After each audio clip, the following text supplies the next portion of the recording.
Ooh, boy, a little had a little scare there, Charlie. Well, Had a little scare, man. The thing said error in streaming. I'd never seen this, yeah. and then you disappeared, Well, and then the music was still playing though, but it wasn't streaming. And then I just said hit the retry button and hit stream, and looks like we're on. Looks like yes, we're we are. on. Let me Yes, check our we are. chat. Oh yeah, okay, we're on. We are on. Whew. I was a little worried, man. It's just Murphy's law. If anything can go wrong, it will go wrong. But anyway, we're on, and thank you guys. Actually relieved right now, as you can tell. So, how you feeling there, bro? It is Tuesday. There's Roland all the way from It's a Texas. Houston, Texas. Was because the candy bars and cookies last night. Oh, Pandemic button. Oh, see when I look. Stop. Why you do that, man? Why do you do that? Diane, all the way from Vegas, another night of amazing information. yes, yes, Why? yes. Oh, you know what? I gotta tell you, man. That is that's mean. No, that's aloha. Sharing the aloha.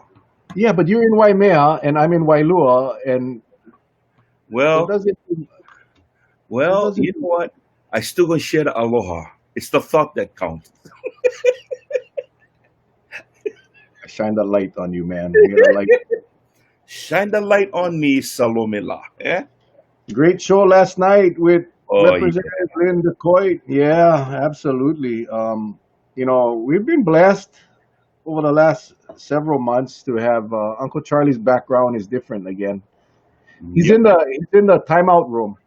I called Auntie Steph and said, Uncle Charlie was really mean to me.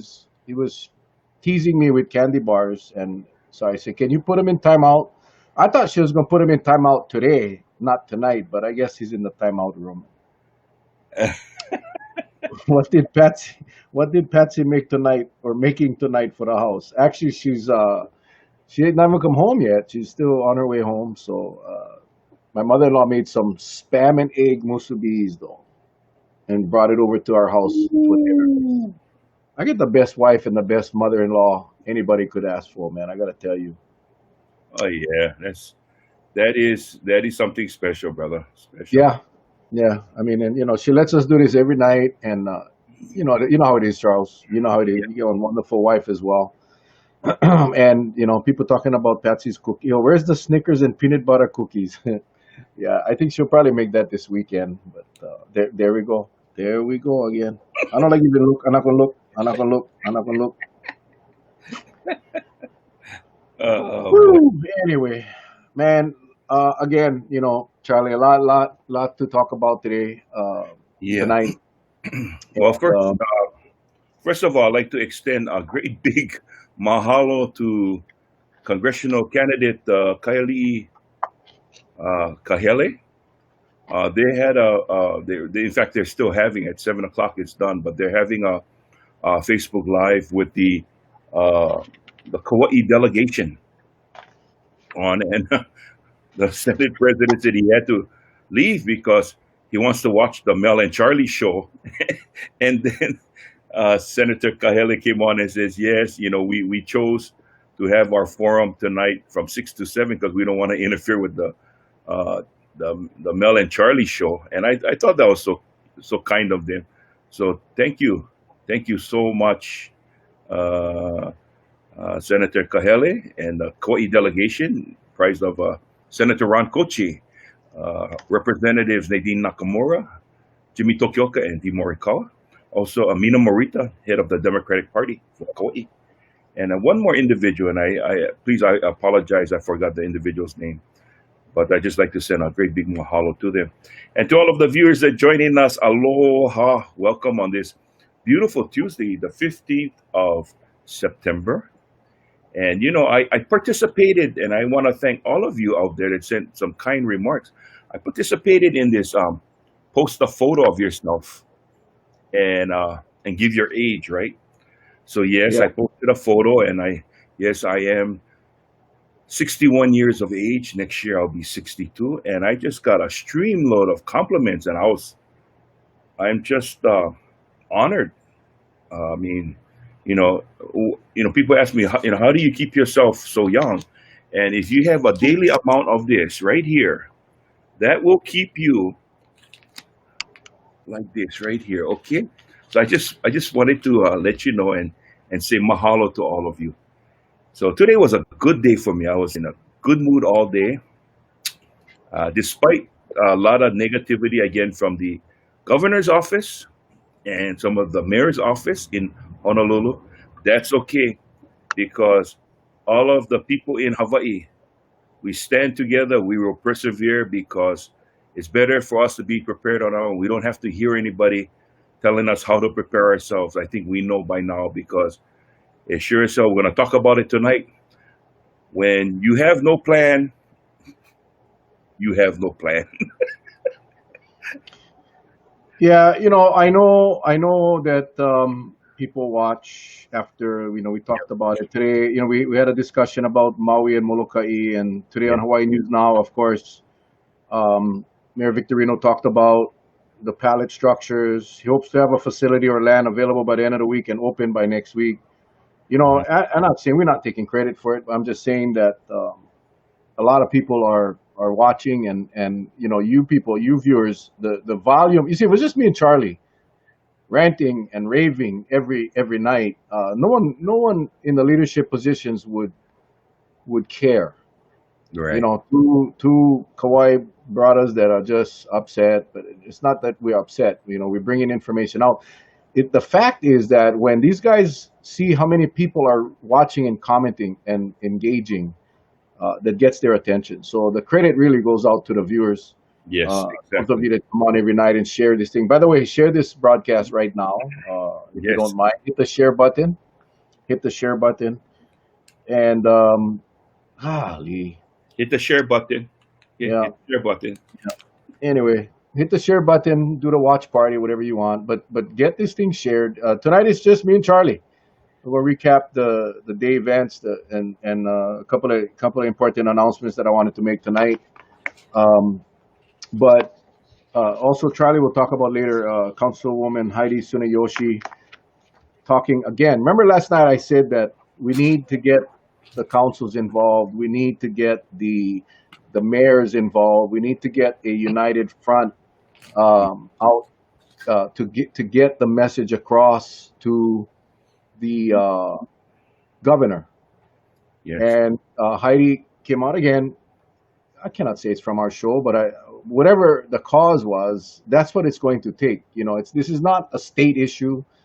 This is not a county issue. This is not a council issue or a legislature issue. This is Hawaii issue. This is an issue that affects every single one of us. So everyone in a leadership position needs to step up, stand up, and be counted. We saw civilians. We saw Hmm. citizens step up on this show or step up to the media because they were so disgusted and they took the chance of retaliation. And we see a case of that going on right now.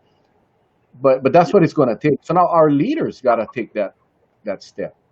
You Hmm. know, and I can speak from experience. Being outspoken as a political elected person, it's not easy because no matter what you say, you're not going to make everybody happy. But we know for a fact that this state is in trouble. We've known this for a while. We know that this state doesn't have a plan. Obviously, every day we're looking at, we're checking into, we're in discussion with, blah blah blah. The governor's supposed to be making an announcement tomorrow.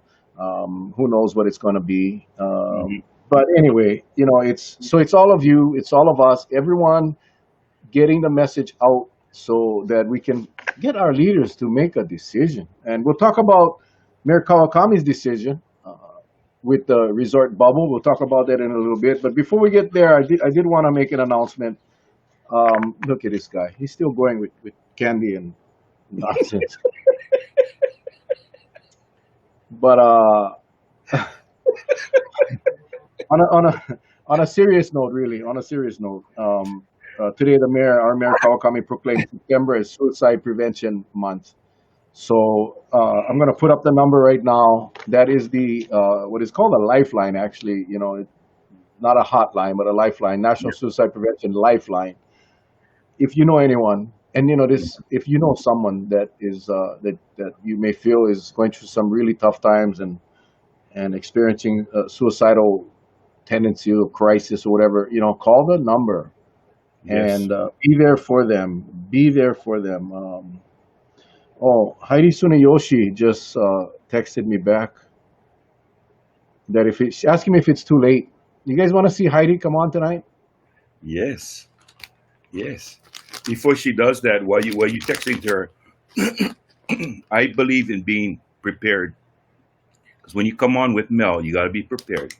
So not only do I have this, not only do I have this, I also have this. Okay, so I am set to go, gang. If this thing run overtime tonight, I'm here for the duration. I'm here for you. Okay, so I'm ready to rock and roll. Oh my God.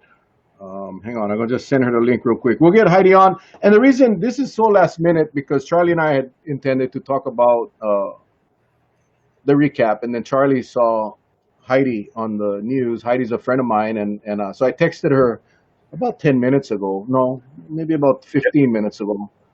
Yeah, Yep. 10, 15 minutes ago. Not thinking that she would be able to make it, and she just responded. So I just sent her the link. She'll be coming on. If you don't know Heidi, she's a councilwoman on Oahu, very outspoken councilwoman. She was very instrumental in getting the audit of the rail project. She's not afraid to speak her mind, and I only wish I had thought of her before. But Charlie, that's why we such a damn good team, bro. The yin and the yang, and we let you And guys figure out who is and yin the and who is yang. fang, the yin yang and the fang, right here. Here's the fang. Okay.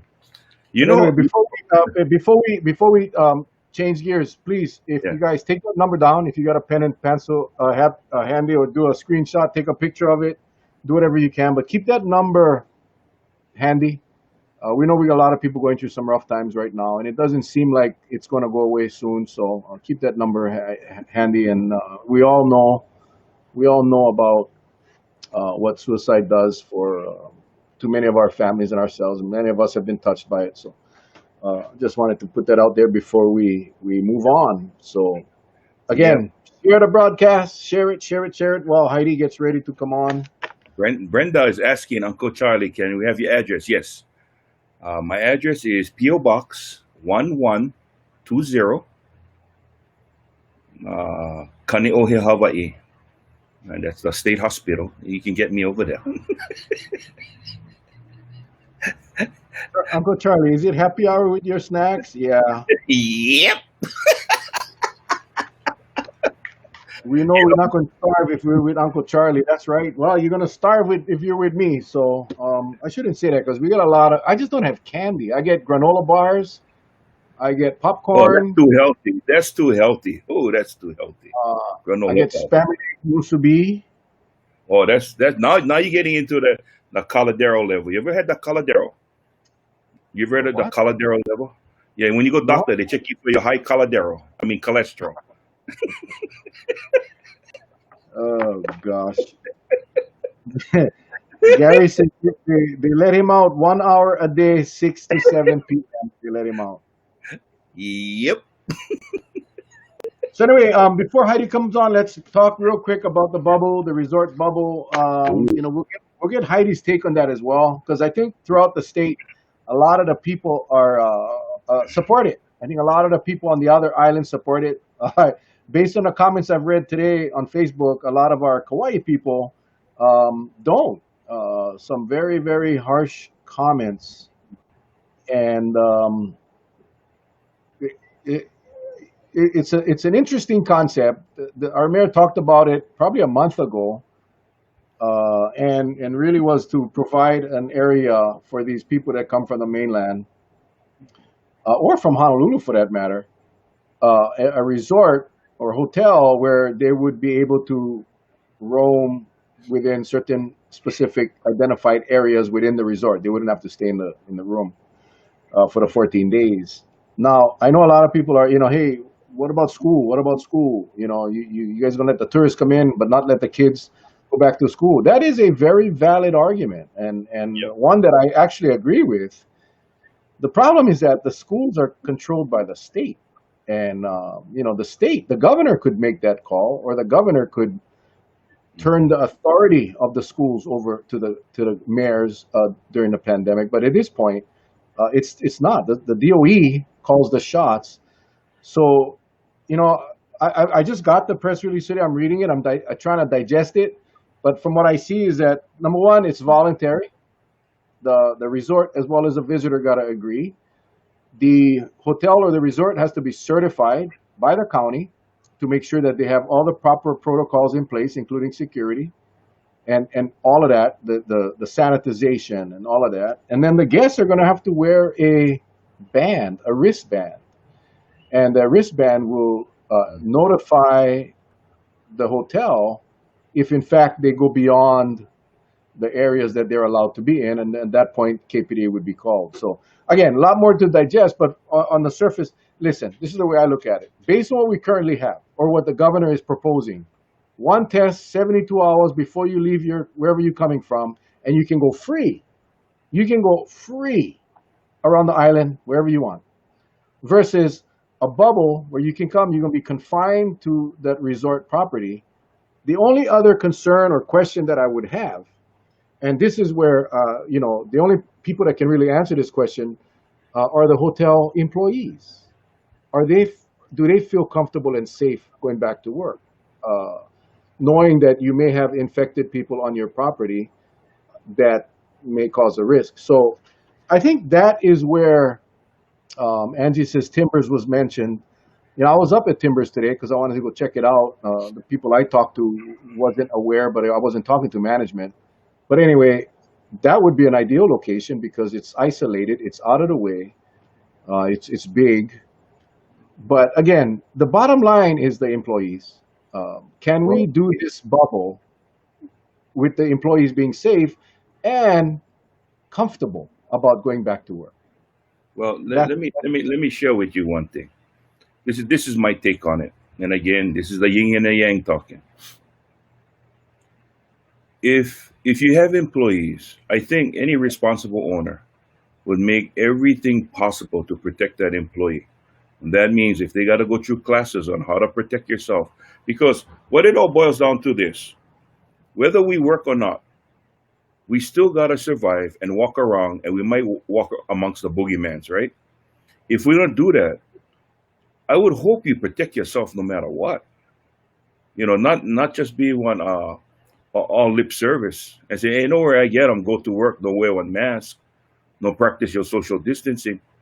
All of that stuff come into play because if that, like I said last night, if everything that we've been told, social distance, wear a mask, avoid gatherings, washing hands, if we do all of that and we still get infected, then you know what? Everything they've been telling us right now has been on Chibai. You know that, and I know that. So that's why I have to heavily depend that if my employees were to go back to work, as long as they do that and they don't violate that safety protocol, they should be okay. They should be okay. So I think yeah, what happens is it's a behavior modification, as Heidi put it on her piece today, that everybody got to start learning. This is the new norm because unless we get numbers that say we zero and zero for 60 days in a row, that's not going to happen. We're always going to get numbers, going to get infection someplace. So we cannot live in fear, but we have to live smart and we have to live safe. And that's what it's all about. If we're going to open, make sure it's done safely. The school's going to open, make sure the damn schools is safe. Not just put up on plexiglass shield and say, okay, kids, it's safe. No, it's not safe. Create cross ventilation. If you have to put pressurize the room when they enter the room, put those big blowers on top. Do whatever you can. Everybody is relying on the fact that they're going with the CDC guidelines. And I said it before and I'm going to say it again. CDC guideline is just your baseline minimum. What's so bad about us exceeding the CDC guidelines to keep safety paramount? So every time something go wrong, you look at Avalon, right? One more death today. They're gonna tell you we follow the CDC guidelines. Yeah, but you still got all these deaths on your hand. Never do you any good. You should be exceeding those CDC guidelines. Well, again, I think number one, you got to find hotels and resorts that are willing to go through this extra step. It's not going to be easy. And Hmm. somebody was asking if Timbers is a union resort. It's not. It's a non-union hotel, but it's privately owned for the most part. But it will give these guys a place. It's not cheap at Timbers, so I don't think your average people will be able to come stay over here. My point is this: compared to what we currently have, I know the governor is going to supposedly push the uh, the travel lift, the quarantine lift out till November, possibly. I don't know. We're gonna find out tomorrow. So it's the problem with this state is you never know. You got to guess, right? There's why I can understand, right? Why you got to tell me today to tune in tomorrow to hear what I got to say, of which is something I can say today. It's why the suspense? If you know what you're gonna tell me tomorrow, tell me today. That it's, it's so frustrating. It's like, we'll make an announcement tomorrow. Why? Why? You don't know today? Uh oh. Uh oh. Uh oh.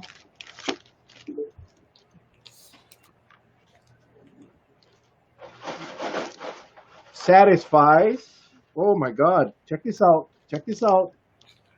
It doesn't end. It doesn't end. Oh, look at the big one. And white chocolate Kit Kat. Woo!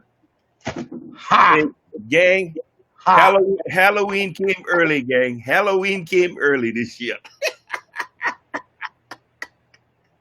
Yee-hee. said, I get the best wife on the planet, man. She watches this thing on Facebook Live coming home, and she stop at the store and buy me all these candies. It's like, yeah, she said, too bad you cannot eat them though. Huh? She said, too bad you cannot eat them. She's not gonna let me eat them. She bought them so I can use them for props. For props. Oh, look how Yeah. big this thing is. It's a Hershey's with Reese's pieces. Anyway, so yeah, I kind of trying to figure out how you guys feel. I see a lot of your comments about the bubble. Oh, Heidi's on. Oh my God, I didn't even see her. Shucks, she popped on. Heidi, can you see me? Heidi, is she frozen? No. Okay, what's going on here? Oh, There she is, but she's frozen. God, she's frozen. She's Oh, frozen. there. Uh oh. Uh oh. Uh oh. Oh, she got. Hey, Heidi. Oh gosh, the connection is really bad. You have Wi-Fi Hi. over there? Oh, okay. You're really, really choppy. I'm not sure why. You know what? In Wahiwa, it's very hit or oh. Oh, Uh-oh. Uh, should I tell her to reconnect, see what happens if she? Because definitely, I would like to hear from. Definitely, I'd like to hear from her. Yeah, it's not I'm showing the connection really, really bad. Heidi, Oh, can you try to reconnect, Heidi? Can you try to reconnect? We'll try it again. Should find the best place in your house with the strongest Wi-Fi. Yeah, she's frozen. but anyway, yeah. So I have absolutely no signal from her. Um, so a lot of the concerns, valid concerns about testing. Are we going to test these visitors? Are we going to test the employees? The employees going to have to be tested Yep. regularly. And I believe it's not. It doesn't say on here, but I thought I heard that employees are going to be required to stay at the hotel, but it doesn't say that in the. Oh, is that her popping back on? Okay, there we go. Let's try this again. Here we go. How's that? Can you hear us, Heidi? I can hear you. Can you hear me? Okay. Yeah. Oh yeah, Yeah, we can much hear you. better. We can hear you. It's a little choppy, the video, but the main thing, we can hear you.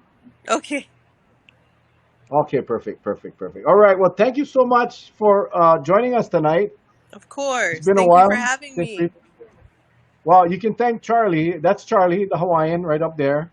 Hello. Um, you can Hey. thank Charlie because he saw you on the news tonight. Yeah, and I loved it.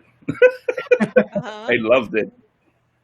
So last night we had Representative Lynn Bicoit on to It's been a busy day talk here, about Lou. Molokai and Maui County, and I thought it was pretty appropriate if we just have you talk about what's going on Oahu and basically throughout the state with I don't know how to say it nicely, but the fact that we're like a ship that's dead in the water, and there's no real plan. Exactly. So kind of maybe we can start by introducing yourself. Sure. So Heidi Suniyoshi, I'm council member for District 2 on Oahu.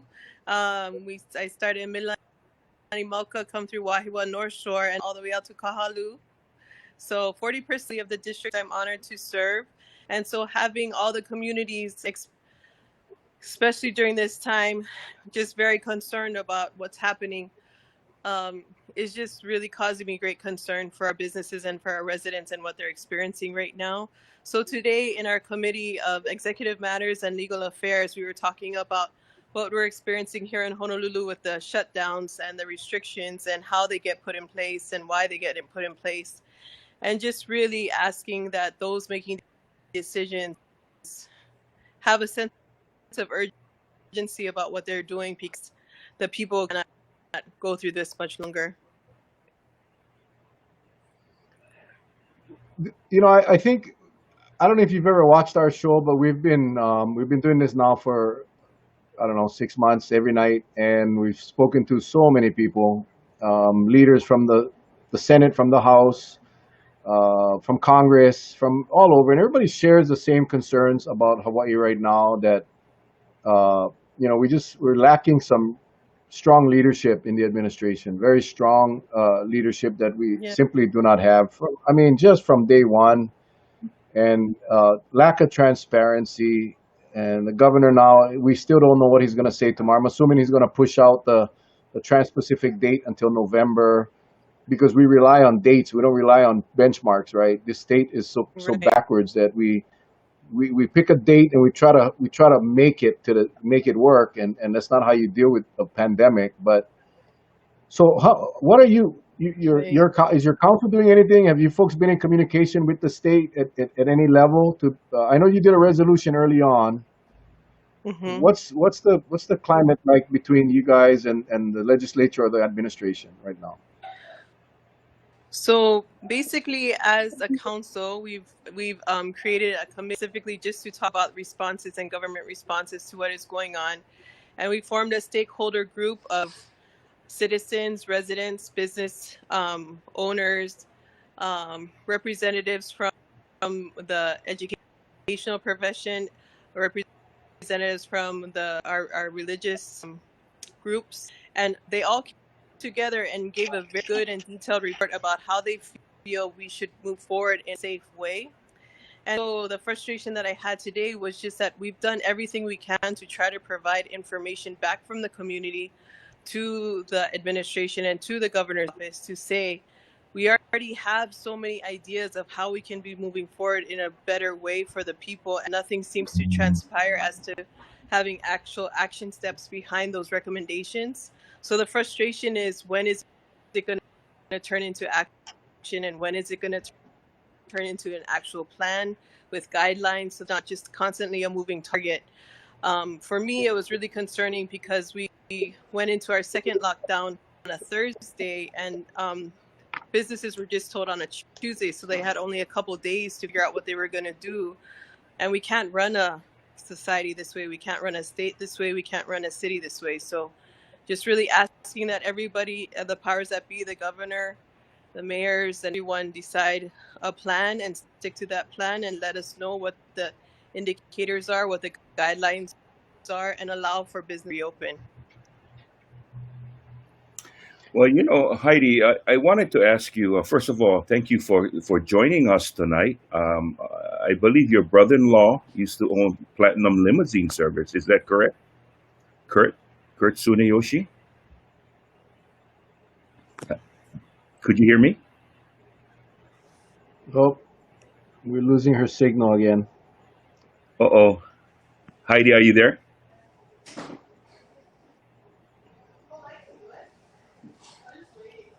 Heidi? Hello. Oh, sorry. I think Yeah. I Can you hear me okay now? Can you hear me now? shucks.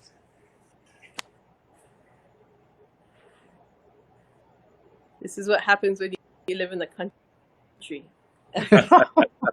we, It's we that can hear you. We can hear you well now. Yeah, we can hear no, you. see it not. Yeah, you have a hard time hearing us. Ugh. Why don't you But talk to I her can now? hear you. Talk to her. Full, like, maybe I gotta Mel, try talk to Can you her. hear? another when I have a Can you better. hear? Can you hear me, Heidi?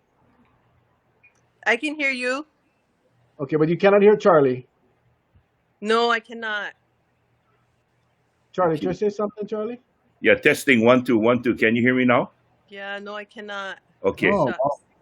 Let me go out and I'll come right back in. Okay. I'll go out. I'll come back in. Okay. All right. Can you hear me now, I Heidi? can. Mm-hmm. Okay.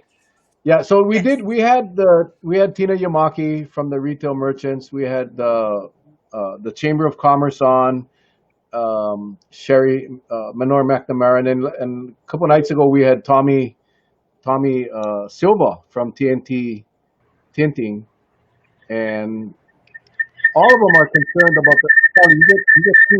Charlie, you get two. Oh, okay. And all of them have the same concerns. Well, what you talked about was the 36 hours to shut down. Really not giving anybody any time. But the lack of any type of logical basis of who gets to work, who operates, who doesn't operate. The big boxes, the big corporate giants, all are allowed to operate, but the local businesses are not. Right. Uh, and is that a concern for a lot of the businesses there on Oahu? It's definitely a concern as we see our small mom and pop and our multi-generational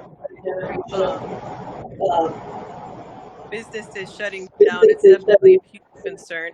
And it is a sense of inequity as well because the big box retailers such as the Targets and the Walmarts and the Costcos and all of those are seeing exponential increases in their profit margins. We're actually seeing so many of our local businesses close shop, which is really heartbreaking. So it's definitely a concern. We've been asking from day one to just allow the local businesses to know what parameters they're supposed to be operating under. And I have full faith local businesses will do that and will maintain that are asked of them and should be able to carry on with business because as we the government's grants have been meeting with local businesses, there's nothing that's going to unless they're able to reopen and conduct business. And as persons make city and state, we should be encouraging our businesses to thrive and to go back and do their business and own livelihoods and not depend on grants and CARES money and all these things and act as if that is the solution because it's not.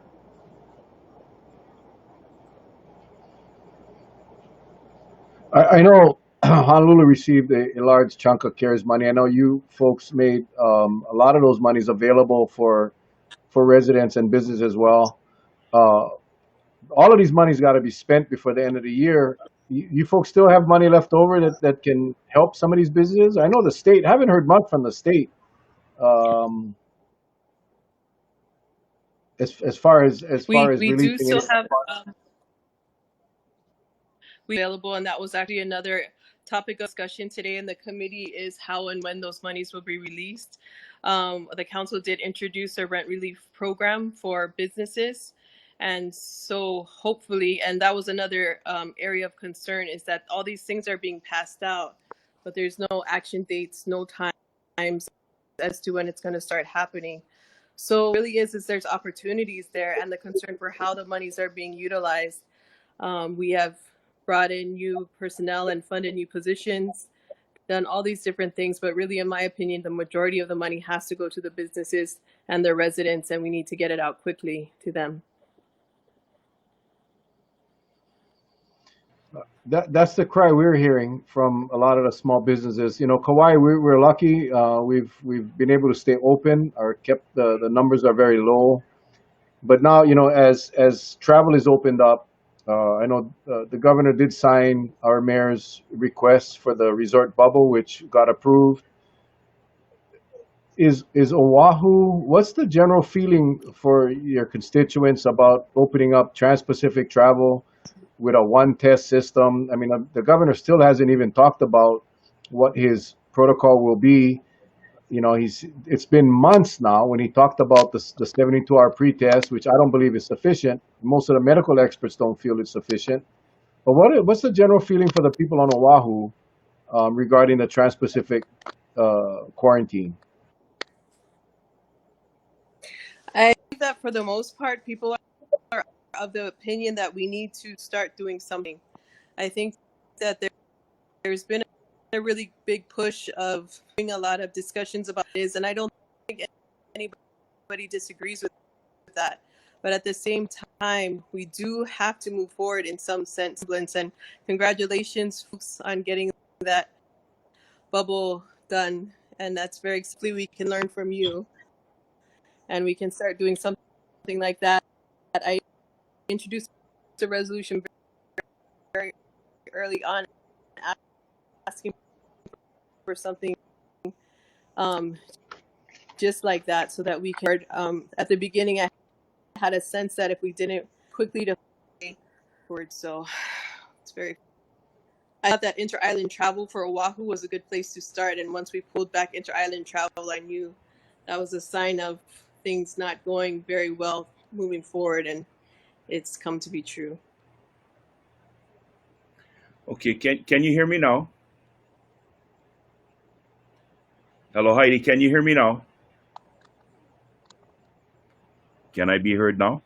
I can hear you. I guess Heidi, you cannot hear him, right, Heidi? Heidi, I don't think she can hear me too now. No, I feel sad about that. No, that's okay. I can. Oh, you okay? Yeah, because I'm the Portuguese. And my voice travels. Charlie, what was your question, Charlie? Ask her if there is anyone in the cabinet right now, in the mayor's cabinet, that has a small business background that can talk with some sense of realism to make sense of this whole thing, that's advising him. Charlie's asking you, do you know of anyone in the governor's cabinet that has small business experience? You know, we know that they have small economic development departments and all of that. Is there anyone you know that is trying to get these things across to the governor to make him understand how devastating these decisions or non-decisions are to our small businesses? To the mayor. That's a great not the question, governor. and to that end, I'm not too sure that there's anybody really advocating. I know there's been a lot of groups that form themselves together and have themselves provided the governor with their background and their things on what needs to happen. As far as having someone on it, I'm not too sure if there's anybody there in that capacity with kind of experience, but I do know that like you said, the Chamber of Commerce and others have reached out and provided extensive information on what they feel should happen moving forward. So here's hoping that something happens here shortly. I misunderstood Charlie. He asked about if anyone on the mayor's cabinet in the county administration that has any small business experience.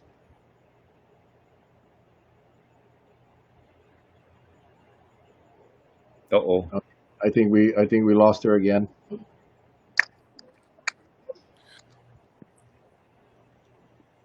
Yes. Yeah, now we can hear you. Back. Sorry. Yeah, you're back. So within the mayor's administration, that I don't think that there's anybody that has truly in-depth experience as small business. or being within the small business community, but we did stand up our stakeholder group, and on that stakeholder group, that the Council of Small Business Owners tried very hard to provide a report to the mayor's office. So that's what we're waiting on, and hopefully the suggestions made will be followed through on. Mel, one last question. Tell her, I cannot believe the mayor would have anyone with a small business background as part of his stakeholders group that advises him, that's making these kind of advices on how to shut down and how really not to open back up. I cannot believe that. What Charlie said is that he cannot believe that he would have anyone on his cabinet that had any type of small business experience that would provide him with this type of advice, this type of guidance to shut down small mom and pop businesses while allowing the big corporate giants to operate.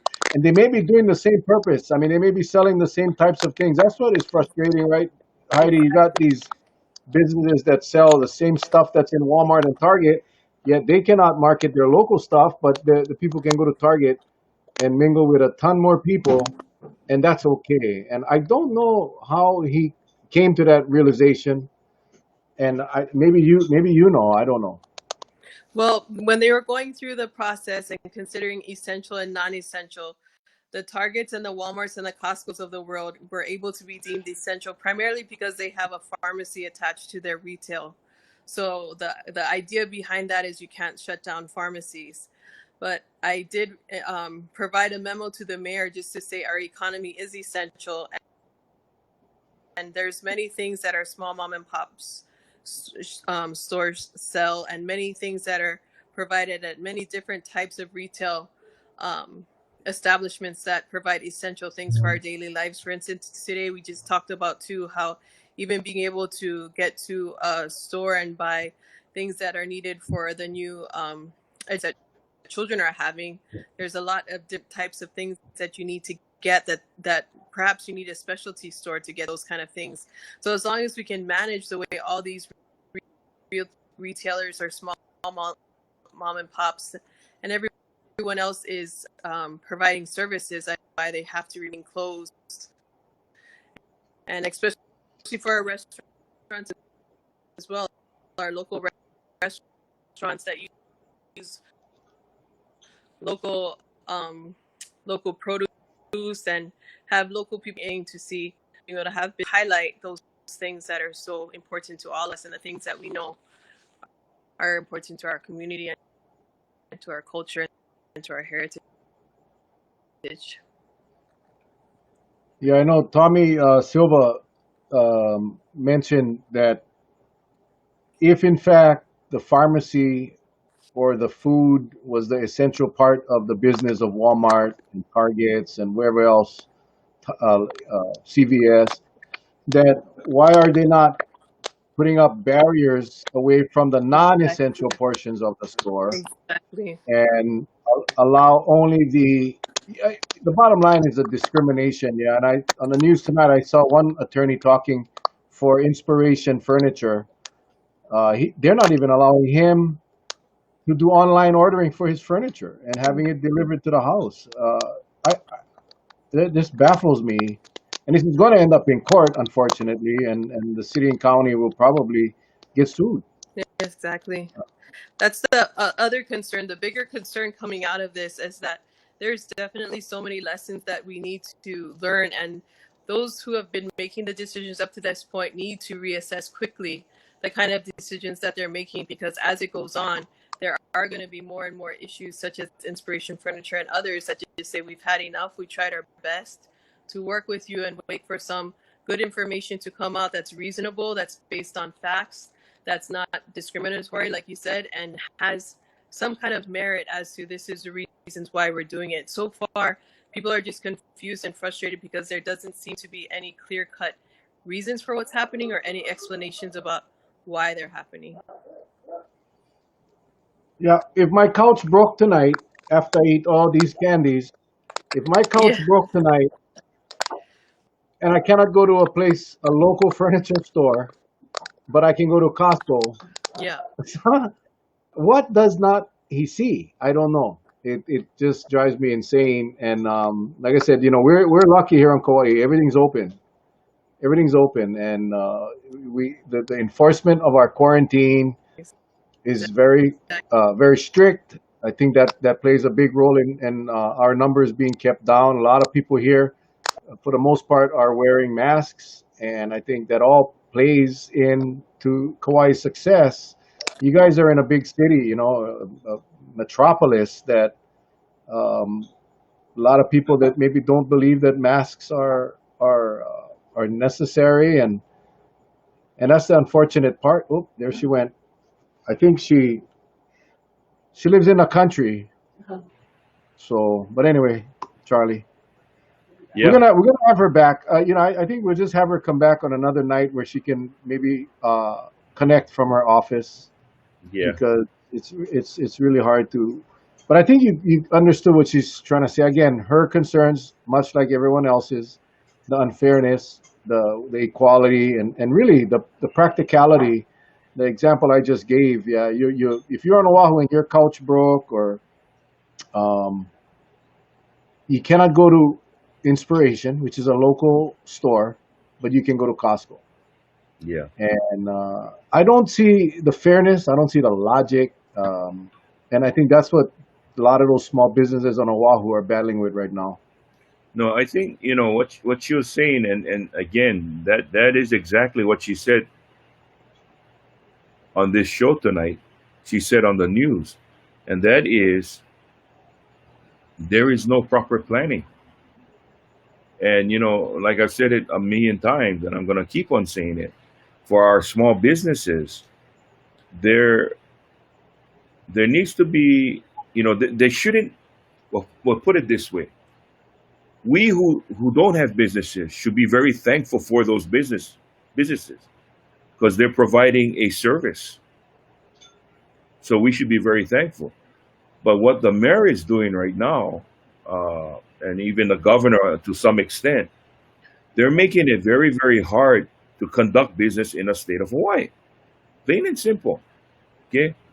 Uh, you spend all this money to retrofit your business to make it as safest as possible, and then you get clumped in to the one size fit all shop, and that's where I talked about not being target specific with your contact tracing, having the data to say yes, if you're a car dealership, or say for instance if you're like somebody like Tommy's operation, the data shows that auto tinting shops, because of the amount of people they come in contact with, has proven through contact tracing that a lot of the infections was born from the shop.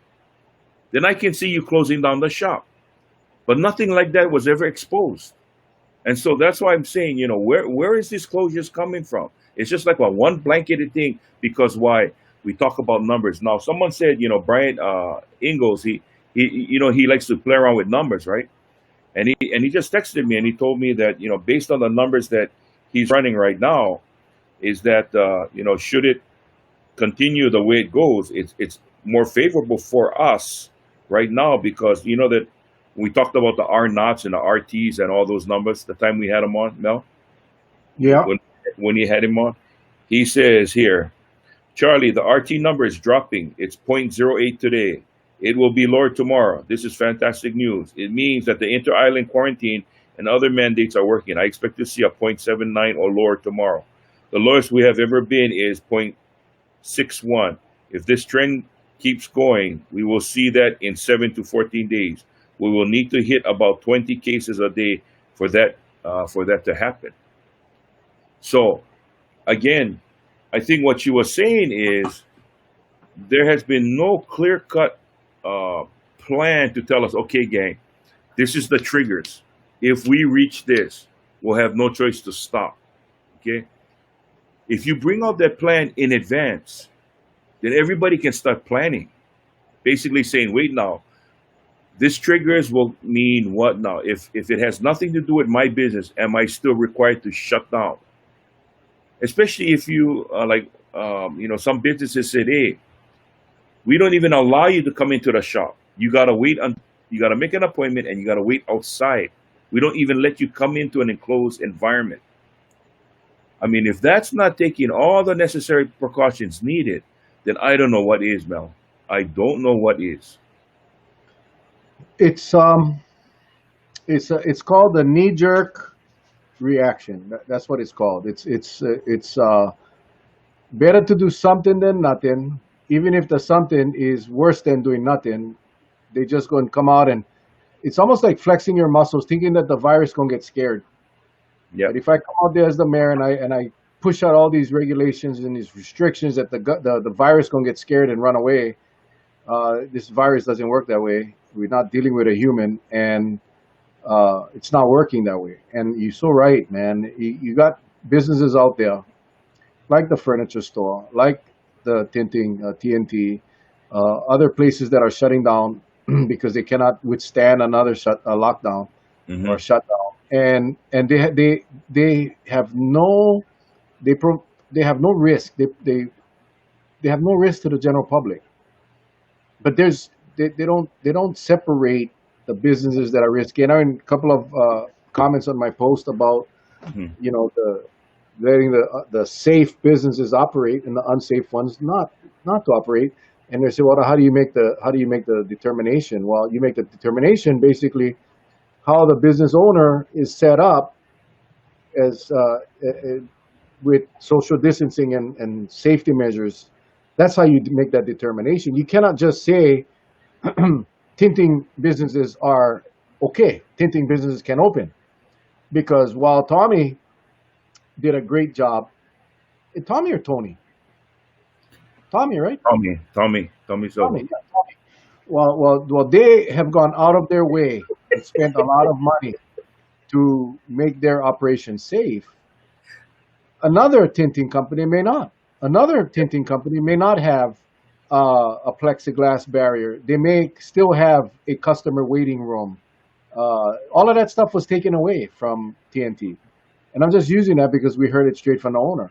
Well, So you cannot just say one business, one type of business. No, it's you got to go into the business and make a determination whether or not it's safe. It poses a risk, and if it doesn't pose a risk, then they should be able to operate. It's just that simple. you heard that they're going one step further now to address what you just said. One business, you might have two tinting businesses on both ends of the spectrum, but one is haphazard and one is real safe. That's the bottom line, right? Right. But now they're saying that studies have shown that there's a lot of contracting of the virus in tight enclosed spaces. So they say lunchrooms. So now they're saying, okay, and this is what's really throwing the wrench in the fan.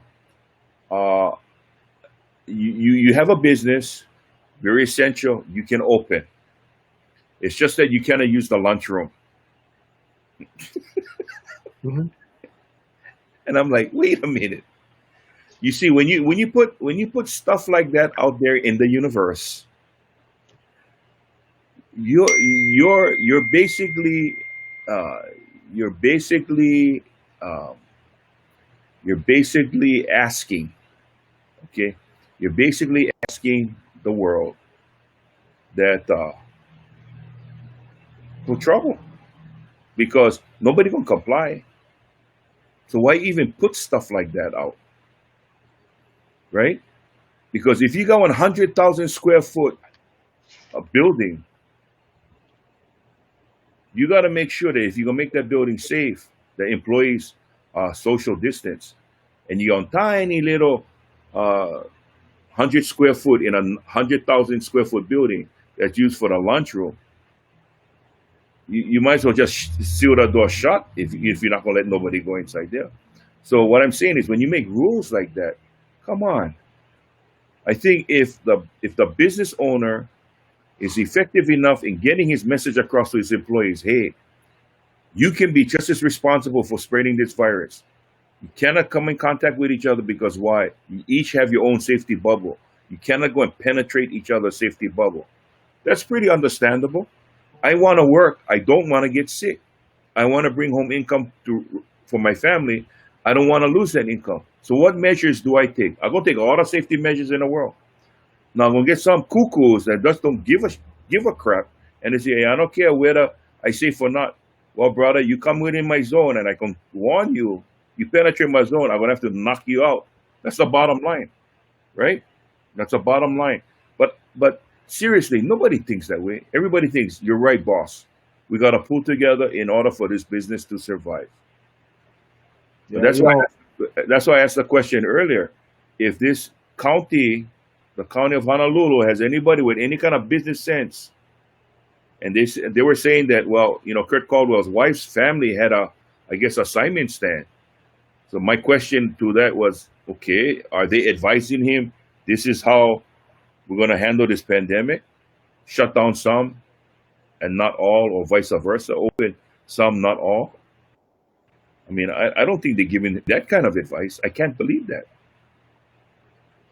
yeah, they're not. And again, I think it just goes back to flexing the muscles and trying to let everybody know that it's a power and control thing, and it makes no Yeah. sense. And people, when you do things like that, you create defiance, you create animosity, you create, you just make people very unhappy. And I give an example, and I think I mentioned this on one of our shows about where we work at our office.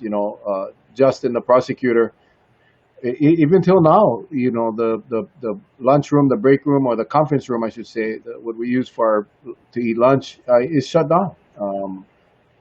And he does it because he doesn't want to see anybody get sick. And outside, if you notice, outside the police station, there's that lawn by the parking lot area.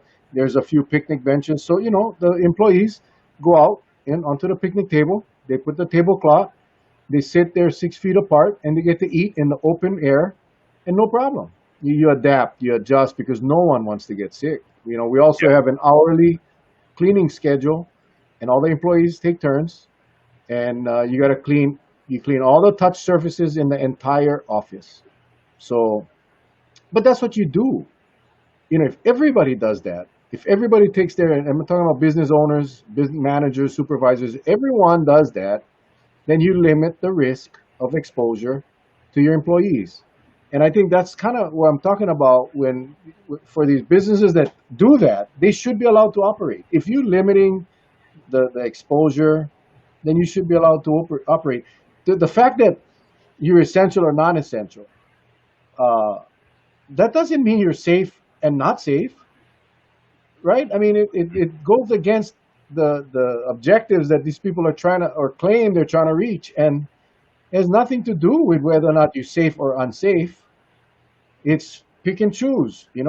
We cannot piss off Costco, because if they wanted to be fair, they just shut down Costco, and except for the pharmacy, right? Same with Walmart. It shut down the Walmart, and I mean everything but the pharmacy. If in fact they were really going after essential businesses, right? I mean, that's just the way it is. And I was in Home Depot trying to find some garden soil, and they were sold out. But when I look at what's in people's wagons and their carts, that's not essential. But Home Depot is considered essential, regardless of what you buy from Home Depot, because Home Depot is a corporate giant, and you don't want to piss off the corporate giant. Hmm. So again, I guess hypocritical is the word that I'm trying to think of. Is how can you said the forked tongue the other night. You used the term the fork. You posted about the forked tongue. That's kind of what this is. The tongue come two ways. The message come, and for the poor soul that has invested all of their life savings, their life into a business that barely makes it. And trust me, I know. I had a small business for many years. I had employees, and I'll be honest, man. There are a lot of times I never get paid.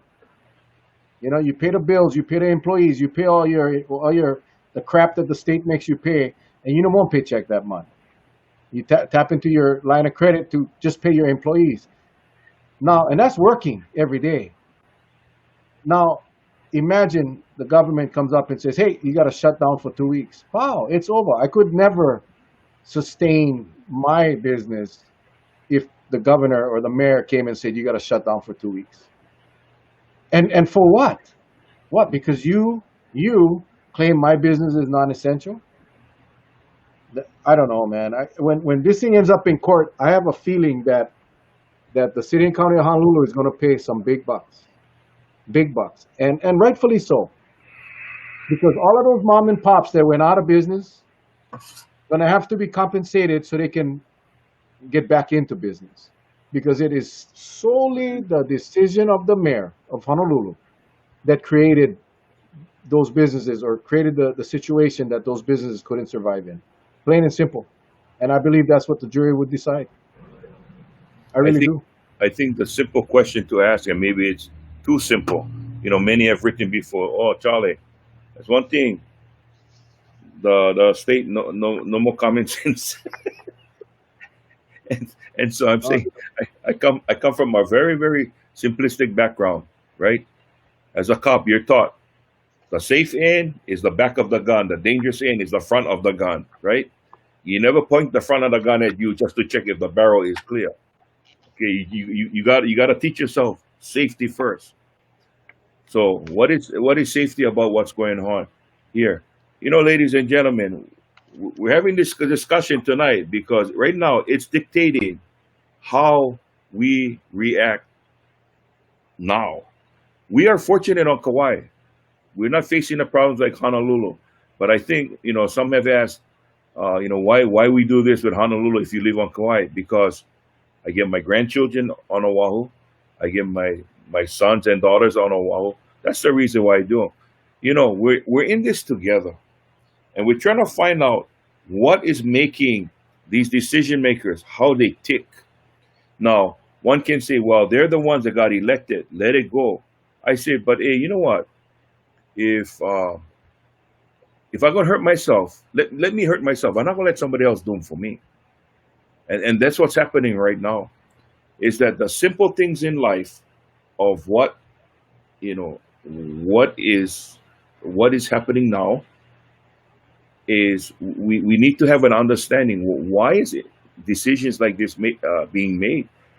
And I don't know.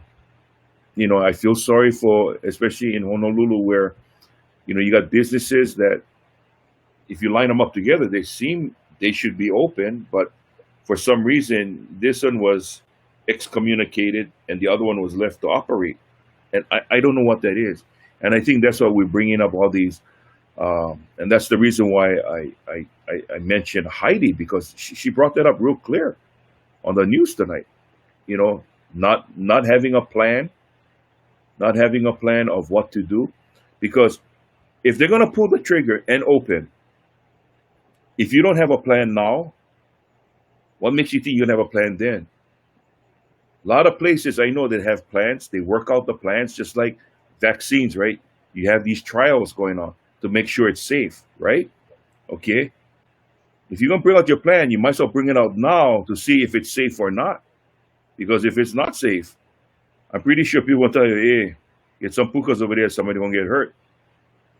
But if they don't bring it out at all, what do? And that's what's making it difficult. And that's the hardest thing to accept is that we've had so many months already that these plans should have been worked out. We've had, I mean, how many changes of leadership? If you like a football game where you look, how many people rotate and they pull a quarterback out? Oh, the next quarterback do bad. They put the old quarterback back in, and they basically grasping at straws, and we've seen that in this whole pandemic. We've seen people come on, they're on the front, and then they say something that piss off the governor, they're off, and somebody else comes up there, and then eventually the damn thing explodes, right? And then people start leaving for whatever reason, they're gone, and now we're starting all over with new people. It makes no sense. By now, we should have had the plan A, plan B, plan C. We should have had all of that ready to roll based on benchmarks, not dates, and then we would have been in a much better position. Right now, every day is like day one. Every day is like the new day, and we're never gonna beat this thing like that, because really, and we saw the numbers drop. If those numbers are accurate, I have absolutely zero confidence in the numbers that are reported. I just don't. But let's just say, give them the benefit of the doubt that we do it, and it's working. the inter-island quarantine is in place. Apparently, it's working because except for those clusters in the hospital or the care home. Of course, that's what will happen when you get these people that's confined, in like the prison. Same thing. But how would we start to think about opening up until we can be sure that these numbers are accurate and that in fact the curve has been flattened? We don't know that. I mean, we still get active virus running around. We still get a ton of virus running around. If you look at the numbers of active cases, it's in the thousands. So we haven't gotten rid of the virus. So to go ahead and open up now or November 1 or whenever he's talking about it, without that safety protocols in place, the 2 testing, 6-day quarantine, whatever it may be, we're going to find ourselves right back where we were a month ago with the 200s and the 300s and the 400s. We're going to see it again because we're not improving the protocol. We're not improving the system. We're just rolling the dice. And I don't like that. I mean, you got to go with the odds. You cannot gamble when you're dealing with a pandemic. So that's the scary part. That's the scary part. I kind of You want to know, go back to the bubble real quick before we head out, but because I know there's still a lot of questions in the people's minds, and we'll see. We'll know more as it develops. As far as are any hotels even willing to do it tomorrow? I'm going to try to find out if any hotels have is going to volunteer for this. But the other big argument, Charlie, I want to kind of talk about a little bit is the schools. We talked about why it's a DOE versus the county of Kauai. But what are your thoughts about school? If in fact Kauai has zero virus, and you believe that we should allow the kids to go back to school, providing the safety protocols are in place? I think to err on the side of caution, but yes, I now, and my reason for that is, I've been watching these kids on the computers, right? Probably the younger ones, they were never given a computer class, yet they were, asked to stay home, right? And the parents got to teach them how to log in, log out, and how to do their lesson plan and this and that. There's a lot of unknown factors there, but they were just thrown into it. So I believe that if a team went in, the DOE was serious enough, and they had a team go in to examine each school and each of the safety protocol, and look for where the possible problems may be encountered, that they address those areas first. And if those areas can be done safely, addressed safely, or uh, neutralized from a problem area into a safe area, then yes, by all means, open the schools up. Open the schools up. Like anything, the testing would be critical. The testing of the staff, the testing of the kids. I think you got to have that testing component that's credible. I got email or text from some screenshots from the email, and I don't mean to chuckle, but I that this family here on Kauai got the emails that their test was compromised, so they needed to go retake a test. They never took a test to begin with. Hmm. How the hell did their email get pumped into the system for them to be sent a message that their test was compromised? So I mean, again, when you don't have trust in the system that is in place, it's really hard to even trust. Even if they had the best protocol, even if the DOE agreed, okay, we're going to test our teachers 3 times a week, we're going to test our kids, once or twice a week. How do we even know that those tests are being done properly and being processed properly? That's the part that gets me. And then, I don't know if you saw the news today. LSU, LSU, the coach, the guy, the national championship LSU Tigers football team. Today he came out and he said most of his players are COVID positive. Most of his players are COVID positive. He came out this morning and said that on the news, on ESPN. Okay. Now, They operate in a bubble. They operate with tests. They operate with safety protocols. But remember, it only takes one. And with that close contact of football, like you may have in any kind of group activity, that's all it really takes. So my point is this: is if you manage it properly, if you manage it properly, and then again, are the teachers comfortable going back to a classroom? Some of our teachers are older and they cannot afford to get the virus. And I don't mean financially. I'm talking about health wise. So it's a tough thing, man, Charles. It's a Well, tough. getting back to the LSU. First of all, did he say that they got the virus on a football field? Did he say that? All he said was most of his players have the virus.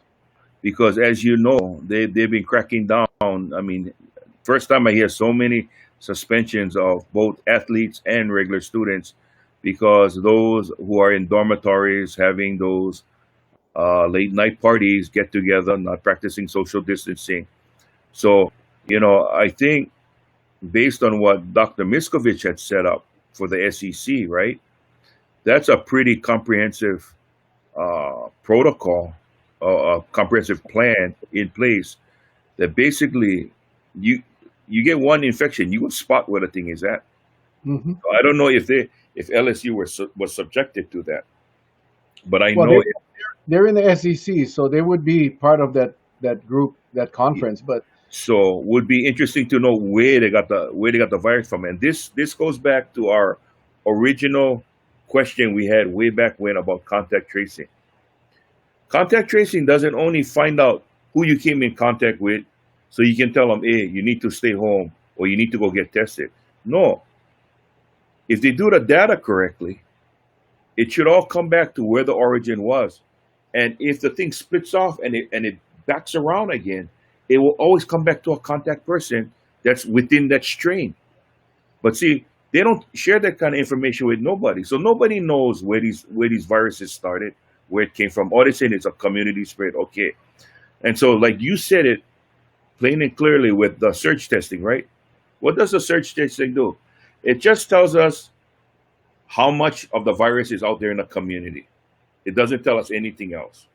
What we were saying is, hey, why don't you use some of that surge testing kits going to the heavy hitters, the heavy hitters, the population with the most infections, go there and test them to see if the spread is continuing or not. That's what they should do. And I don't think they did it. So, but hey, well, who are we? Who are we?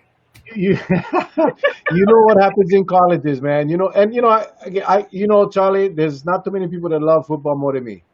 Yeah. I think this weekend was heaven because I got to watch college and I got to watch pros. There was two Monday night games.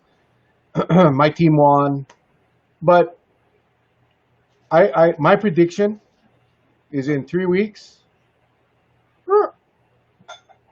going to stop because I watch those guys. They're intimately contacting each other, man. That sweat and spit and stuff is flying everywhere, and I cannot imagine the virus not taking out a few of those teams, and I just cannot. And like with LSU's announcement this morning, they didn't even play on game yet. They don't play till next week. This is just from their practice, and like you said, Charlie, these guys go to a college party, right? These guys are young men with raging hormones. They go to one party, 100, 200 people, catch a virus, go to practice, and just imagine on the break after the practice, one, two, three, tigers, all the virus.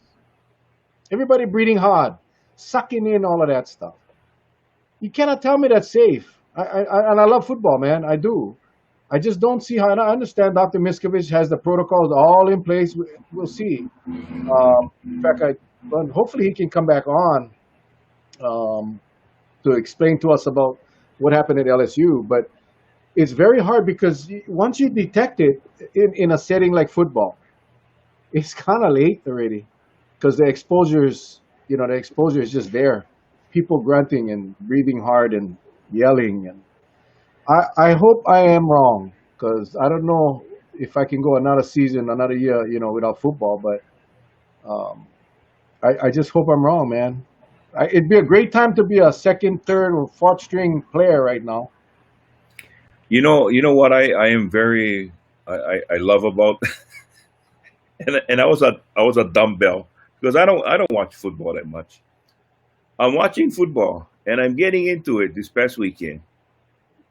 And I told the wife, I go, hey, where the hell the cheering coming from? Because the stand's empty. And she Yeah, said, oh, they plug them in. And so I look on the screen and get cheerleaders and I go, and what the cheerleaders cheerleading to?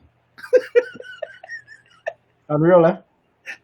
I'm like, but one guy said the thing the thing came out real good is like when you're on loud stadium, how for hear the cadence, right? When he calling out when he calling out the cadence. Now it's so perfectly clear you can hear everything. Oh boy. I I am just basically I'm dumbfounded. I'm dumbfounded when they get on foul and only get the players and the referee. And the referee got to turn on his mic. He goes, "That's interference, number 42." And I tell myself, "Hey, brother, steady right there. You don't need to yell at the top of your lungs to a microphone and fill up the whole stadium. No more anybody over here." Oh, I tell you. You know what was it's so funny you brought that up because you can hear the discussions on the line like during the regular season with real people in the stands. You cannot. You can hit a quarterback maybe, "Arr!" but now you can hear, and every so often you hear the silent because get that 7 or 8 second delay on live TV because they're swearing, right? The players are swearing or the coaches is swearing and it's picking them up in the mic, so they gotta quiet them out.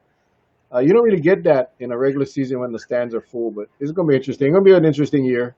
Like I Well, said, my my wife was prediction: 3 weeks. We're gonna play. We're going week 1, week 2, week 3.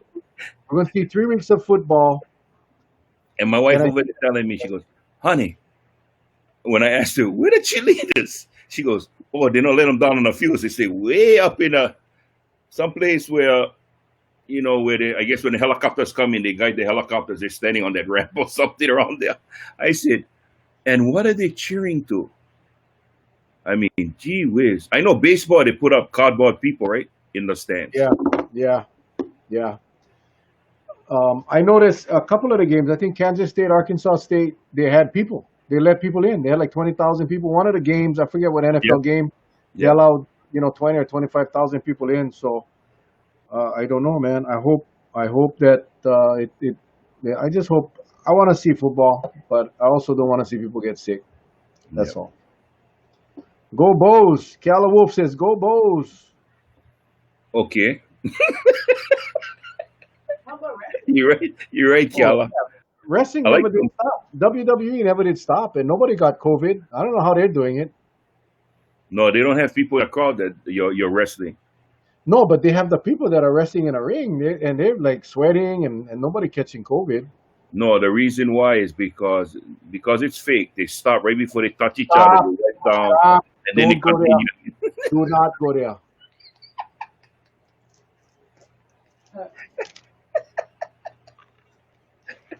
Well, Charles, it's 8:13. Well, What do folks, you say, buddy? What do you say? I just like to say thank you so much to to all of you joining in tonight. For a brief moment in time when we had Heidi Suniyoshi and Mel, you enjoyed it. Tonight's your turn to enjoy that. Man. For that brief moment in time, we had Heidi Suniyoshi. Thank you very, very much. We're going to try to get her on again because, she has so much to, especially for a lot of our viewers who is from Honolulu. And so I'd like to say thank you to all of those viewers as well. I'd like to send a big shout out to Senator Kylie Kahele, who came on tonight. Again, got to see a bit of your town hall, and thank you for the kudos that was given to Mel and I. Thank you so much, Kai. I appreciate it. Love you, man. And to the rest of you, let's continue. If anything that I can share before I leave this earth one day, and that is always be safe, always take care. And like I said before, many times over and over again, we can only control what we can control. We cannot control what others do. And if it means that we have to be extra careful, it might be a little inconvenience, but let's just be careful. Because I tell you, I'll be so heartbroken if I hear any of you people that we have so fondly care about, because we see you night in, every night on our show. We see your names pop up. If we were to hear that any one of you caught COVID, I mean, I had it rough with my brother. I'm doing well. I'm taking one day at a time. I just don't want to hear any of you getting tagged by this thing. We can do a lot of things to keep it away from us. So let's just practice to be safe. Let's just practice to be safe. Thank you for allowing me to finish that Snicker bar. No, I got speeches. If it was a smaller bar, I got a smaller speech. If you had You one know, like this, if you had one like this, I can go out for one whole hour. So like this one. yeah. Um, I haven't had a Snicker bar in a long, long, long time. I got to tell you, that was delicious. That was delicious. Somebody just posted that the LSU infection was in July. So I got to go double check my info. I read that this morning. It was on my ESPN alert that I get, that I subscribe to. So Maybe you never open up that thing since July. Maybe that's why. I open that up every day. But maybe ESPN never have news, so they had to pull one story from July and put them on today. So I'm not going to doubt our viewer. I'm not going Hey, to doubt our viewer. I forgot to ask you. You remember when the virus first started and Russia had a hard time keeping people off the streets? What they did? You remember that? No. They actually went to go lions in the street. Yeah. Yeah. I was, I was just saying, hey, what happened to those lions? Did they put them back in a zoo or what? Yeah. I don't know. They never did do the follow up story on that one. Well, all I know is they showed the lions. They look kind of emaciated, so I figured, now they're gonna be nice and plump. So, Actually, and those lions, what they never tell the people, those lions were all vegetarians. They were all vegetarians. They were raised on broccoli and spinach, so they don't like meat. yeah, But anyway, thanks again, everybody, for joining us tonight. Sorry for the little the Wahiawa Wi-Fi Spectrum, or whoever does their Wi-Fi got to get on it over there. But we'll be back tomorrow night, 7 o'clock. What is tomorrow? Tomorrow is Wednesday. Yeah, mm. it's No, Tuesday. no, it's Thursday tomorrow. Thursday, Okay, perfect. yeah. Lieutenant Governor coming on Thursday, but tomorrow, Yeah. uh, So yeah, Thursday we get the Lieutenant Governor. Tomorrow we're trying to get Senator Jarrett Keoho Kalole to come on tomorrow night or Friday night. And but anyway, we guarantee a good show tomorrow night. If we don't want nobody, then we will have Patsy and Auntie Stephanie do the show tomorrow night, and then Charlie and I are going to have a couple of brewskis down at the local bar.